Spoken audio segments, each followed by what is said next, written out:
Iya, memang kalau misalkan mencari sign yang paling jelas tuh adalah ketika kita transfer, ternyata bukan transfer ke rekening perusahaan, resmi ya. atau perusahaan, tapi ternyata atas nama pribadi atau apa, Betul. itu udah harus menjadi salah satu hal yang perlu Indikasi. kita notice ya. Apalagi kalau misalkan tadi pas ditanya, pas mau apply, kok nggak ditanya riwayat penyakit, itu sangat mustahil bagi asuransi. Karena berapapun umurnya pasti akan ditanya riwayat penyakitnya. Jadi kalau misalkan kamu nih nanti ditanyain, itu adalah sign untuk kamu menjauh, red flag ibaratnya kalau anak Red zaman flag, sekarang red nih flag ngomongnya ya. Oke, nah satu lagi red flag yang harus diwaspadai oleh para calon nasabah nih, Chef. Kalau misalnya ternyata membayar preminya kecil aja, tapi nanti dapat keuntungannya atau dapat timbal baliknya gede banget, kan fantastis nih nilainya ya. Nah itu kayak jangan mudah tergiur tapi malah harus, wah ada sign red flag nih, nggak boleh. Iya, jadi kalau misalkan nggak masuk akal, ya ini sama juga dengan investasi pada umumnya ya. Kalau Betul. misalkan apa yang didapatkan yang tidak masuk akal dengan apa yang dikeluarkan, itu perlu diperhatikan lebih lanjut. Baik, kalau gitu terima kasih Bunga, terima kasih juga Kelly Gozali atas paketnya. Dan untuk mengupas tuntas trik agen asuransi nakal, kita perlu tahu juga nih kayak expertnya seperti apa. Langsung saja kita panggilkan, ini dia Olivia Louis, Financial Expert CNBC Indonesia. Halo. Sevina. Selamat datang. Ketemu lagi.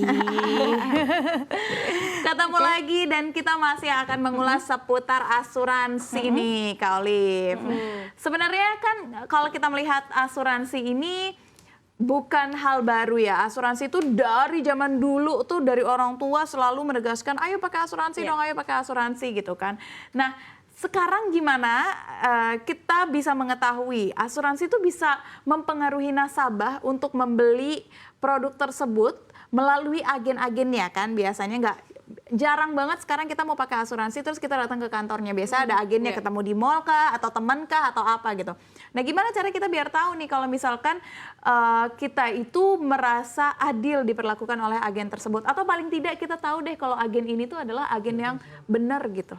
Oke, jadi sebenarnya kalau case yang sering aku temuin gitu ya, biasanya agen-agen ini memang yang suka memanfaatkan ketidaktahuan dari para nasabahnya gitu, karena seperti yang kita tahu literasi keuangan di Indonesia itu relatif masih rendah, apalagi pengetahuan tentang asuransi gitu masih banyak yang belum paham.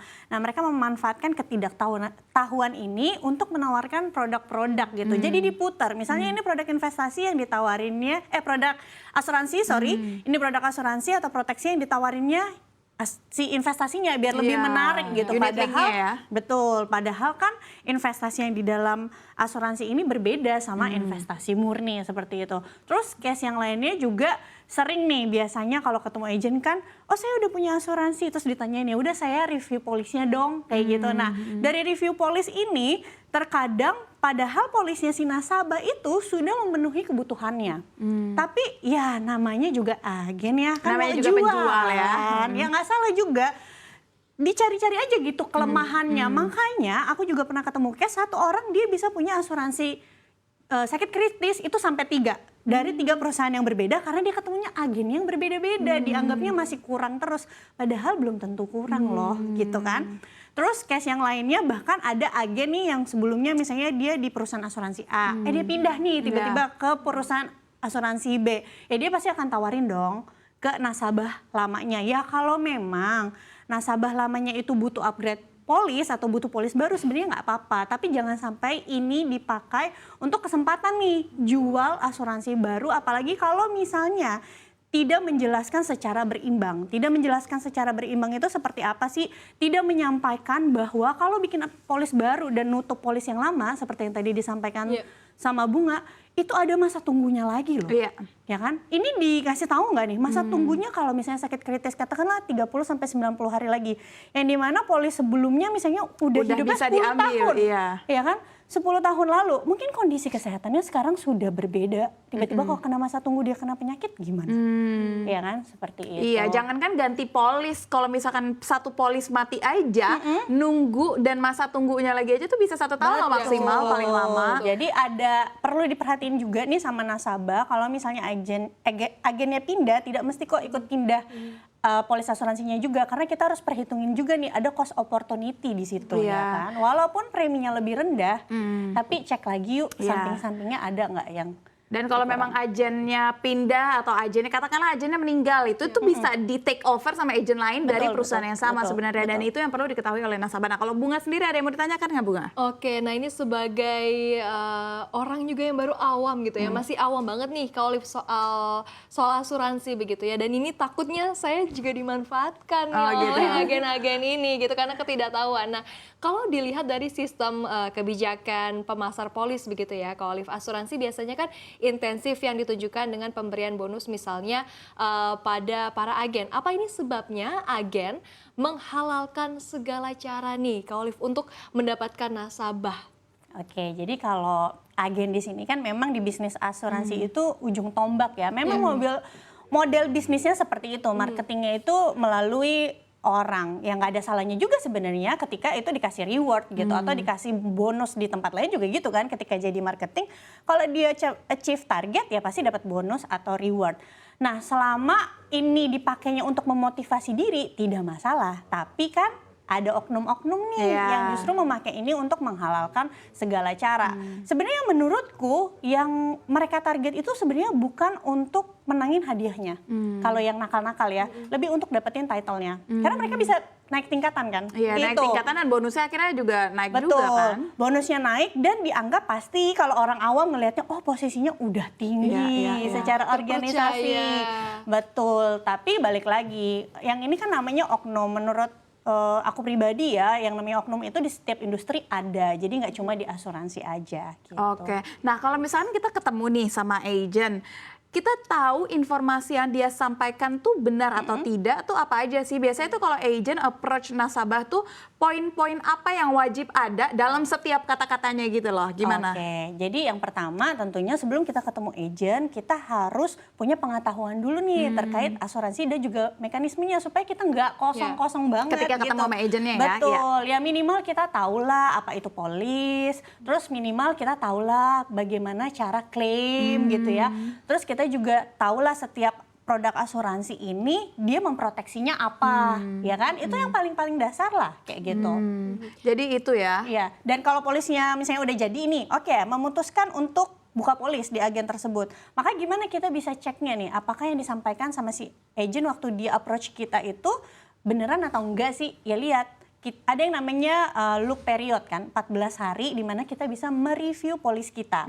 Dilihat kalau bisa nih samperin lagi atau ajak ketemu lagi agennya dan minta dia untuk menjelaskan kembali. Iya, menjelaskan apa yang menjadi pertanyaan kita. Betul. Ya. Dan zaman sekarang tuh sebenarnya nggak apa-apa kok kalau misalnya kita ketemu agen nih dan kita memutuskan membuka polis, kita catat atau misalnya kita rekam ya. Hal-hal yang dia sampaikan atau yang dia janjikan terkait misalnya proteksi atau cara klaim dan lain-lain. Jadi kalau misalnya one day ya misalnya ada misalnya ada di sini nasabah merasa dikhianati gitu ya sama ada proof. agennya, ada approve gitu. Ya, ada. Kan sekarang bahkan untuk melindungi ini ya OJK beberapa perusahaan asuransi itu sudah menyediakan di dalam aplikasinya untuk ketika bertemu misalnya melakukan perekaman atau foto gitu. Iya. Jadi lebih aman begitu Betul. ya. Ada Jadi bukti, ada proof. betul. Nah, kalau Olive, akhirnya dengan banyaknya kasus-kasus agen-agen yang nakal gitu ya, akhirnya banyak orang tua nih lebih banyaknya yang worry gitu ya, khawatir gitu dengan udahlah ngapain ya asuransi segala nanti agennya nakal atau agennya mungkin tidak amanah gitu ya. Akhirnya lebih memilih menabung instead of harus membuka asuransi. Kalau pandangan Kak Olive sendiri ini seperti apa? Oke. Jadi sebenarnya ya gak ada yang salah juga, apalagi kalau misalnya salah satu keluarga terdekatnya pernah ada yang jadi korban gitu ya. Kita nggak bisa ngomong juga kan, mungkin ada trauma di sana. Cuma untuk yang belum punya nih, aku bisa saranin menabung sama proteksi itu kedua hal yang berbeda gitu ya. Menabung itu ya untuk kita mencapai tujuan, tapi proteksi ini adalah membantu supaya kita bisa mencapai tujuan gitu ya. Ibaratnya misalnya menabung atau berinvestasi, kita mau nih anak kita nanti bisa kuliah di Universitas A, ya udah berarti itu nabung. Tapi yang namanya kita hidup, kita nggak pernah tahu kan apakah hidup kita selalu lancar. Benar nggak? Apakah kita panjang umur? Nah kalau misalnya kita lagi nabung ini untuk biaya pendidikan anak, tiba-tiba sakit atau kita yang sebagai pencari nafkah harus dipanggil duluan, gimana sih gitu kan? statusnya gitu, pencapaian dana pendidikan anak ini kan kalau bisa berlanjut gitu. Iya, jadi itu yang harus dibedakan antara menabung, berinvestasi, dan juga memiliki proteksi. Itu adalah 3 hal berbeda, tetapi semuanya harus dimiliki ataupun paling tidak dimiliki salah satu agar cita-citanya itu bisa terbantu untuk terpenuhi. Ya minimal ada BPJS lah, seenggaknya kalau misalnya sakit, kita tuh masih bisa nih cash flow-nya nggak terganggu untuk biaya rumah sakit. Jadi masih bisa tetap nabung untuk uang sekolah anak. Iya, jadi nggak keganggu karena biaya rumah sakit kita tahu sendiri ya, rumah sakit itu nggak cuma sekedar untuk membantu orang sakit, tapi kita nggak bisa pungkiri juga adalah sebuah bisnis ya.